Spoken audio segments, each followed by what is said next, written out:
네, 안녕하세요. 이번 시간에는 서버 액션이라는 거에 대해서 알아볼 건데요. 먼저 저는 이 동영상을 어, 여기 이 라마 데브라는 분의 Next.js 14 컴플리트 코스 2024라는 강의를 보면서 주로 공부를 하면서 동영상을 찍고 있고, 그래서 이분의 동영상을 보시는 거를 강추를 드리고, 괜찮으시면 제 동영상도 봐주시면 감사드리겠습니다. 그래서 먼저 이제 서버 액션이라는 거에 대해서 알아보는데, 서버 액션이 뭐냐면 여기 이제 이 Next.js 공식 홈페이지에서도 나와 있죠.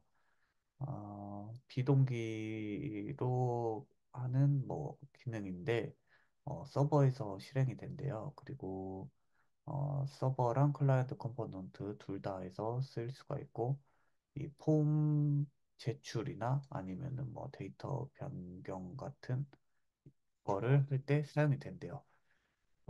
그래서 우선은 서버 액션을 어떻게 하는지를 조금 알아보고, 그 다음에 이제 어, 예전에 저희가 이제 데이터 패칭 했던 거 있잖아요. 그래서 이런 거랑 음, 차이를 조금 알아볼게요. 그러니까 저도 아직은 솔직히는 말씀을 드리면은 이 서버 액션이랑 데이터 패칭이랑 그렇게 큰 차이를 알지는 못하겠습니다. 근데 어, 좀 인터넷에 검색도 해보고 이러다 보니까 어, 기능적으로는 큰 차이는 잘 모르겠지만 어떨 때 써야 된다 뭐 좀 이런 글들이 있더라고요. 해서 우선 서브 액션부터 알아보고 그 다음에 한번 말씀을 드려보도록 할게요. 그러면 먼저 다 닫고 먼저 웹 서버로 실행을 시켜주도록 하겠습니다. 그리고 그러면 이제 실행이 됐죠. 제가 전에 켜놓은 게 있어서 3001번으로 이제 실행이 될 거고, 그러면은 여기에서 이제 음, 먼저 서브 액션 테스트라는 페이지를 아예 하나 만들어 줄게요.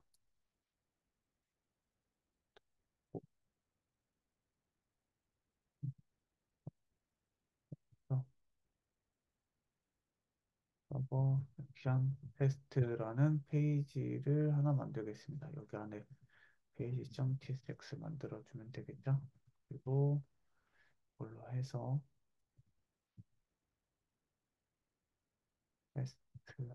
테스트라고 만들어줄게요. 그러면은 여기에서 이제 서버 액션 테스트라고 들어가면 이제 서버 액션 테스트 페이지가 나오죠?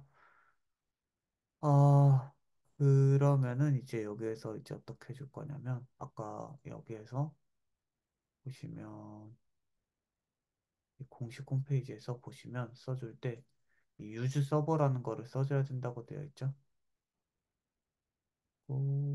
폼 서브미션, 그러니까 이 HTML 태그 중에 폼이라는 게 있잖아요. 그래서 폼 서브미션을 써줘, 이 사용을 할 수가 있어요. 서버 입장에서는. 그래서 먼저 이 서버 컴포넌트에서 이런 식으로 쓴다고 되어 있으니까 이런 식으로 한번 써볼게요.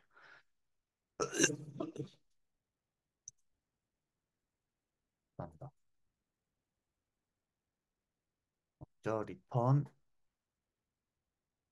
폼을 만들어 줄 거고요. 그다음에 여기에서 우리 예전에 뭐 만들었던 거 블로그 들어가 보시면은 여기에서 이제 필요한 게 타이틀이랑 그다음에 음, 설명, 그리고 여기 이거 슬러그가 필요할 거고, 그다음에 뭐 사진, 이미지 이런 것도 필요한데 우선은 이런 것 복잡한 거 다 빼버리고 타이틀, 설명, 그리고 여기 슬러그, 얘가 아이디 역할을 하죠. 슬러그 하는 거랑 그다음에 어 유저 아이디도 원래는 이거를 넣어줄 때 이제 뭐 이 로그인한 유저를 알아낸 다음에 어 좀 이거는 자동으로 처리를 해주는 게 좋지만 우선은 유저 아이디를 받는 걸로 해가지고 한번 넣어줘 보도록 하겠습니다. 그러면은 여기에서 먼저 하이번 텍스트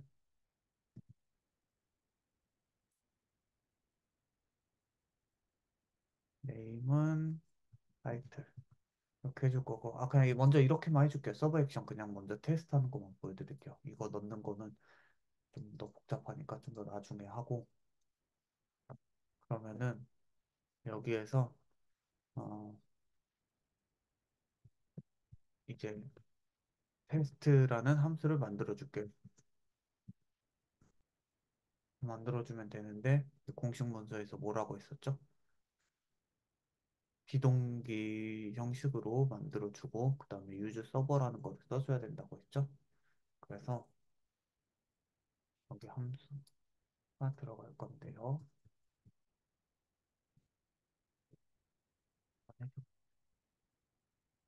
하고 서버 액션 테스트 여기에 들어가면은 이제 이 함수가 들어왔다고 이제 뭐라고 하죠?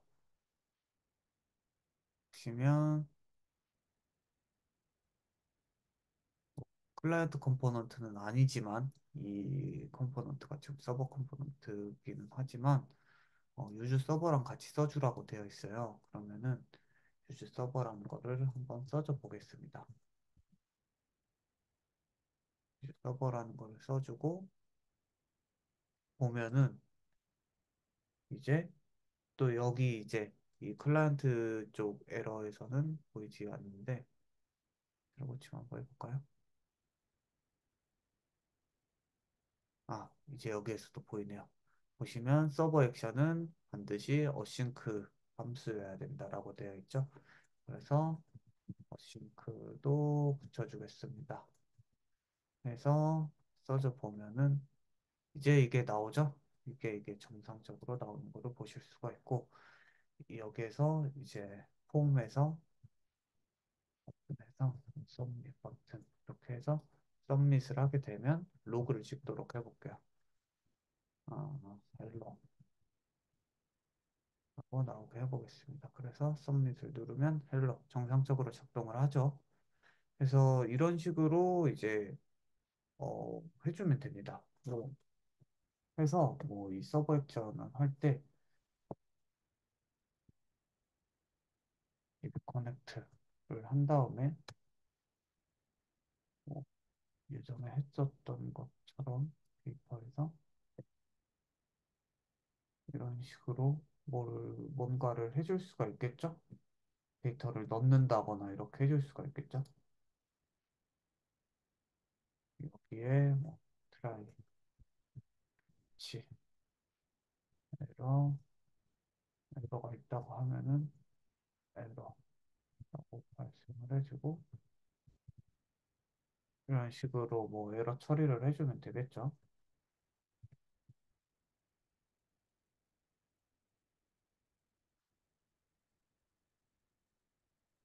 그래서 여기에서 이제 보시면 진짜 간단하게 한번 해볼까요? 어,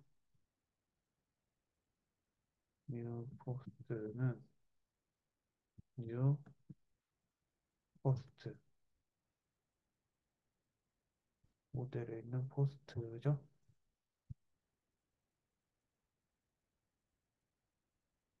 모델에 있는 포스트. 네, 여기로 이제 이렇게 가주면 될 것 같고, 뉴 포스트에 이제,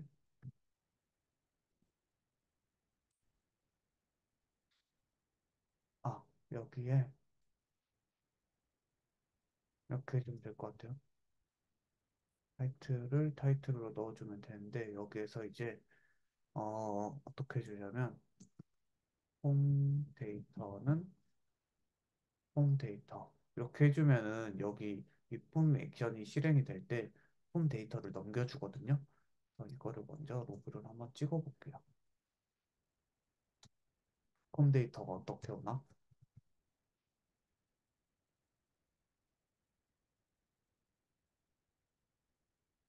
찍어볼게요. 그래서 지금 ASDF라고 했죠. 그리고 서밋을 누르면 이런 식으로 오거든요. 보시면은 안에 타이틀이라고 네임을 붙여준 거에 밸류가 들어있죠. ASDF. 이렇게 하면은 여기에 이거를 써주면 되겠죠. 이거를 어떻게 가지고 오냐면 타이틀은 홈데이터.get이라는 메소드가 있습니다. 이 안에. 그래서 타이틀을 써주면은 얘가 그대로 가지고 와요. 그래서 로그를 타이틀을 찍어보면 타이틀을 다시 한번 서밋을 누르면 타이틀 ASDF 이렇게 나오죠. 헬로는 이제 빼버릴게요. 그리고 그러면은 여기에서 이제 이거를 넣어줄 때 이건 살짝 뭐 몽고디비에 나오는 그런 방법이긴 한데 다른 이제 어떤 뭐 포스트그리라든지 아니면 뭐 또 연결된 ORM이나 뭐 이런 거에 따라서 조금씩 문법은 다를 수 있지만 대략적으로 이런 식으로 하면 될 것 같아요. 그래서 newpost.save라는 거를 한번 해보겠습니다. 어, 지금 문법이 좀 헷갈리는데 한번 해볼게요. 그래서 서밋 제출을 하면 밸리데이션 페일드 됐다고 나오네요. DSC도 필요하다. 슬러그도 필요하다. required. 아, 그러니까 이게 지금 왜 안 됐냐면 여기에서 타이틀 required고 디스크립션도 required, 유저 아이디도 required, 슬러그도 required. 다 지금 어, 꼭 들어가야 되는 요소인데 지금 안 넣어줬다고 이런 에러가 나는 거예요. 그래서 디스크립션, 디스크립션 그리고 슬러그, 슬러그 그리고 유저 아이디, 유저 아이디 이렇게 있었죠?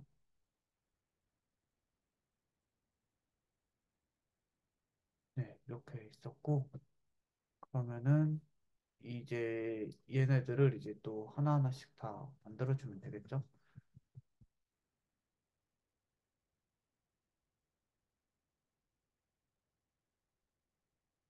그래서 슬러그,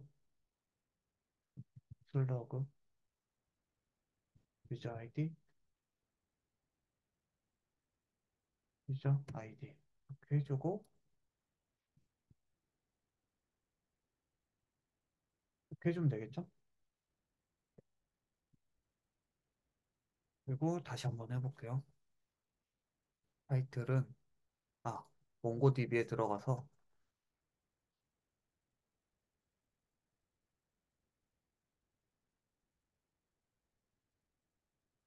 여기 들어가서 기존에 있던 데이터들을 보면서 비교를 해보면 좋겠네요.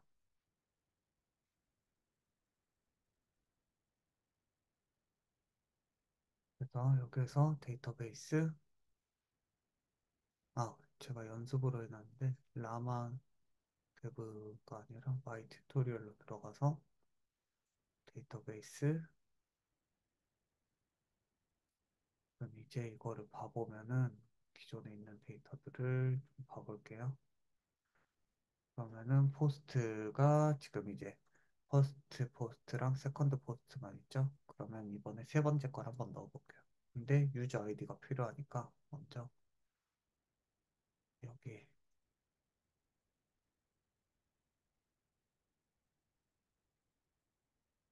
이거를 복사를 해서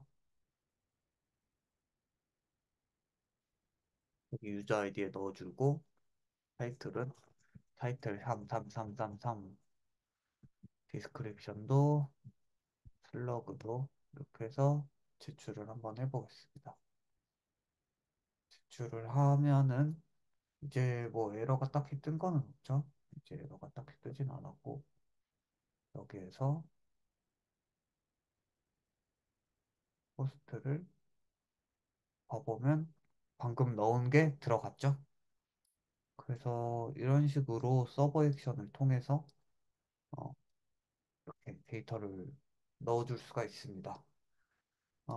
그래서 이게 이제 서버 액션의 기본이라고 해야 될까요? 기본적인 사용법이고, 이제 근데 이거를 보시면은, 이거를 클라이언트 컴포넌트에서도 써줄 수가 있다고 되어 있잖아요. 근데 클라이언트 컴포넌트에서는 이거를 임포트를 해서만 쓸 수가 있다. 이렇게 되어 있잖아요. 그래서, 어, 따로 임포트를 해줄 수 있도록 하나 만들어 주겠습니다. 그래서 이 라이브러리라는 곳에 새로운 파일을 하나 만들어 줄게요. mission.ts라고 쓰고, 아, 아까 만들었던 거 그대로 가지고 올게요.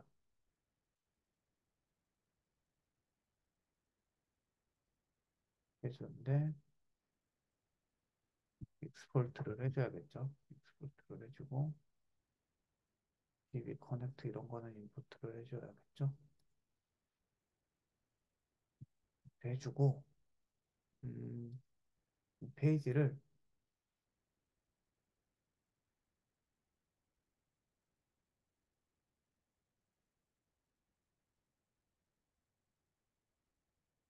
라는 거를 액션에서 이제 임포트를 해올 거고요.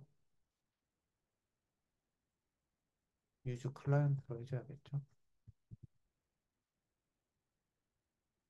어, 해주면은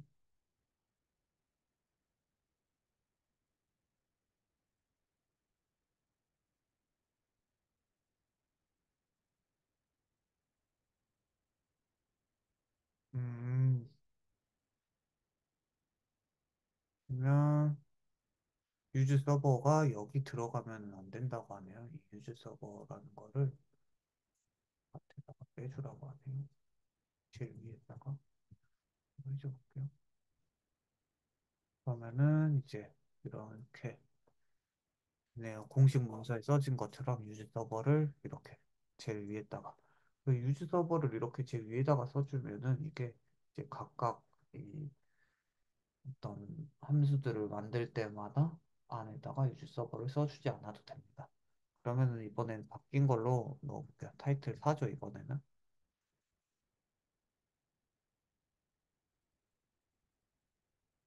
그리고 유저 아이디가 뭐였죠, 아까? 유저 아이디를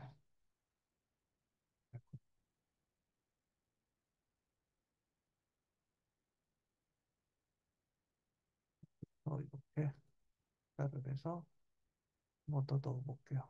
그러면은 새로 고침을 해볼게요.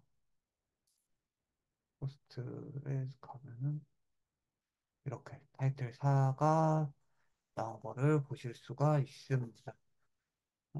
그래서 이런 식으로 서브 액션을 사용을 해주시면 돼요. 뭐 데이터를 넣는 것뿐만이 아니라 이제 뭐 예를 들면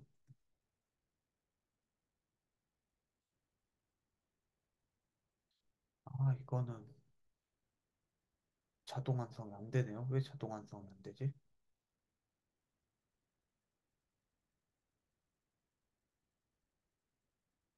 어, 왜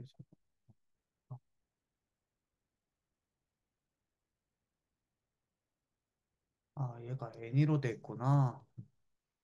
파일이 애니로 돼서 그런 것 같습니다. 파일을 모두 해주고 그러면은 뭐 이런 식으로 타입이 정해지니까 이제 나오죠. 딜리트 원 뭐 이런 식으로 해서 뭐 하나를 삭제를 해줄 수도 있고 삭제를 해주려면 이제 뭐 아이디를 받는다거나 뭐 막 이런 식으로 해가지고 삭제를 해줄 수가 있겠죠. 이런 식으로 서버 액션을 사용을 해줄 수가 있습니다.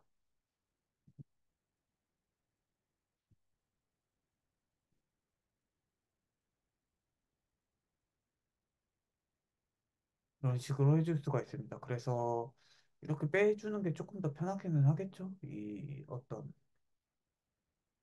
이 한 페이지에서 여기에서만 쓸 게 아니라고 한다면 액션 파일을 따로 만들어서 이렇게 빼주는 게 좋을 것 같아요. 근데 이제 저도 계속 이제 아직 확실하지는 않지만 궁금한 게 이제 전에 이런 식으로 데이터라는 파일을 만들어 가지고 API를 그러니까 외부 API를 쓰는 식으로 해가지고 이렇게 만들어줬었잖아요. 그래서 이거랑 차이가 뭐냐? 여기에서도 DB 커넥트가 되니까 여기에서도 뭐 이 받는 거에다가 타이틀이랑 디스크립션이랑 유저 아이디랑 슬러그를 받으면은 여기에서도 충분히 세이브를 할 수가 있단 말이죠. 근데 그 이 외부 API라기보단 이런 식으로 이 API를 쓰는 방식으로도 충분히 다 할 수가 있는데 이 서버 액션이라는 게 굳이 있는 이유가 뭐냐 저도 이게 좀 되게 궁금하기도 하고 무슨 차일까 생각을 해봤었는데 음, 여기에서 이제 봤을 때 제가 검색을 좀 몇 개를 해봤는데 보니까 어, 이 글에서는 유즈 API 라우트 이 API 라우트는 이제 제가 다음 시간에 설명을 드릴 건데 여기에다가 한 군데에다가 막 몰아놓으면은 얘네가 너무 이제 많아질 수가 있기 때문에 어, 더 안 좋을 이 뭐랄까 관리하기가 불편할 수가 있잖아요. 그래서 이런 거를 좀 나눠줘서 이런 식으로 해주던데 그래서 어찌됐든 뭐 API 라우트가 지금 이제 저희가 예전에 했던 그런 데이터 방식이라고 일단은 그렇게 생각을 해주시면 좋을 것 같고 이 액션이 방금 우리가 했던 서브 액션 방식이죠. 그래서 이런 식으로 해주는데 여기에서 말하는 게 뭐 데이터를 가지고 올 때는 이제 API 방식을 쓰고 서버 액션은 어떤 액션이나 뮤테이션 그러니까 뭐 변형 작업을 수행할 때 서버 작업을 사용을 해라 이런 식으로 설명이 돼 있는 것도 있었고요. 그래서 이 API 라우트를 하는 것을 직접 제가 이제 또 이제 바로 다음 시간에 설명을 드릴 건데 공식 문서에서 찾아봤어요. 그렇게 해서 봐보니까 어, 이 라우트 핸들러라는 거를 사용을 해가지고 요청을 API 요청을 할 때 이거를 다뤄주게 되면 직접적으로 이제 리퀘스트나 리스폰스를 사용을 해가지고 좀 더 커스텀을 해줄 수 있는 네. 그러니까 좀 더 세세하게 이제 안쪽에 어, 다룰 수 있는 그런 거라고 생각을 했습니다. 그리고 여기서 보시면은 어, 안에서 이제 뭐 여기 안에서 뭐 API 키 같은 것도 이거는 사실 근데 서버 액션에서도 할 수 있겠네요. 뭐 포스트라든지 아니면은 뭐 배치라든지 그다음에 뭐 딜리트라든지 이런 식으로 좀 더 레스트풀하게 쓸 수도 있는 것 같고 이 API 라우트라는 거를 썼을 때 그리고 제가 지금 이 강의를 듣고 있는 이분 이 라마데브라는 분은 간단한 작업들을 할 때는 이제 서버 액션을 쓰는 게 좋다. 근데 우리가 이제 어떤 어플리케이션을 만들 때 외부 API도 많이 쓰게 되고 뭐 그러니까 서드 파티 라이브러리 뭐 서드 파티 API 뭐 이런 거를 많이 쓰게 되잖아요. 그럴 경우에는 이제 좀 더 복잡할 경우에는 API 라우트 방식을 쓰는 게 좋다. 뭐 이렇게 되어 있기도 했고요. 그다음에 또 제가 잠시만요. 찾아봤던 것들이 이제 이 굉장히 유명하신 분이죠. 이 제로초라는 분은 그거를 보시면은 뭐 그냥 HTML 폼을 통째로 서버로 보내는 거다. 그래서 뭐 서버 액션 자체가 그닥 쓸모 있는 기능이 아니라서 그냥 예전 방식대로 하시는 걸 추천드립니다라고 해서 이런 식으로 설명을 해주신 분도 있었고, 그다음에 레딧에서 이제 제가 또 이 넥스트.js에서 이렇게 물어본 사람이 있더라고요. 저 같은 논문을 가진 사람이 이렇게 있었는데 여기에서 아직 저도 이 보안이나 이런 쪽 뭐 인증이나 뭐 이런 걸 하진 않았지만 어,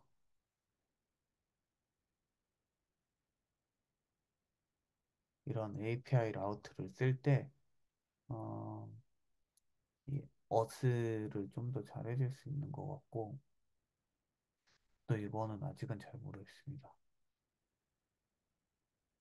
그리고 뭐이 사람은 아예 서버 액션을 쓰지 말라고 하고 있고요.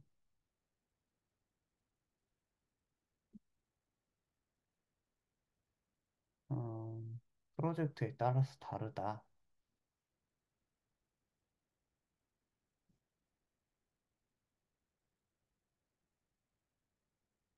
그래서 단순한 프로젝트면은 어, 뭐 딜리트 포스트 업데이트 그러니까 레스트풀하게 하는 게 좋다. 근데 API를 써라 이럴 때는 이런 서드파티 어플리케이션을 쓴다거나 복잡한 핸들링, 이 데이터베이스를 좀 복잡하게 쓸 때, 그리고 어, 좀 더 안정적으로 할 때, 그러니까 쉽게 유지 보수를 할 수 있는 이제 협업을 할 때를 말하고 있는 것 같아요. 그리고 좀 더 규모가 클 때는 API를 써라. 그래서 이 API 방식을 쓰는 거를 이 사람도 좀 더 추천을 하고 있는 것 같습니다. 그래서 사람들이 이제 다음 시간에 이제 알아볼 API 방식을 쓰는 거를 조금 더 선호를 하고 있는 것 같기는 해요. 왜냐면 이 서버 액션이 조금 더 나중에 나온 기능인 것 같고 API 방식이 좀 더 예전부터 있었기 때문에 좀 더 안정적이기도 하고 어떤 협업이나 이런 거에 있어서 API 방식이 조금 더 편리하다기보다는 편리하기는 사실 이게 제일 편리한 것 같아요. 제 생각에는 이 서버 액션으로 해주는 게 제일 편리한 것 같은데 어, 어찌됐든 API 방식으로 해주는 게 어떤 그런 이점들이 있다고 하니까 각자 하시는 프로젝트에 맞춰서 적절하게 잘 써주시면 좋을 것 같습니다. 네. 그러면은 저는 일단 이 강의는 여기까지 하도록 하겠습니다. 감사합니다. 음,